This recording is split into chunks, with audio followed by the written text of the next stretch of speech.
Sko, á þessum tíma, maður að breytast, þroskast. Það eitthvað þarna sem að segir mér strax að þetta eitthvað sem er ekki talað um. Enga fyrirmyndir. Það ekki til neina fyrirmyndir. Fyrsta fyrirmyndin Hörður Torfason sem að viðtalið við hann í Samúel kemur út. Og þá heyrir maður þetta svona út frá sér. Ég man ekki hvort það var mörgum árum síðar að mér tókst að stelast að lesa þetta einhvers staðar. Enginn sagði það. Það var ekkert nema neikvæð umræða, það var Akranesi. Og þarna fattaði ég það. Að ég væri ekki einn í heiminum. Og fordómarnir voru rosalegir.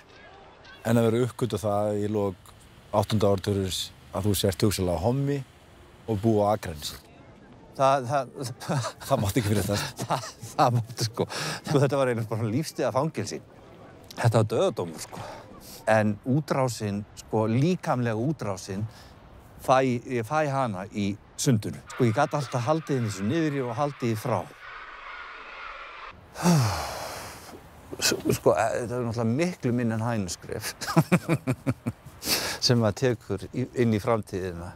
Af því það eins og þú segir, sko, það enga fyrirmyndir, það ekkert, það enginn til. Maður vissi ekkert við hverju var að búast og við hverju maður.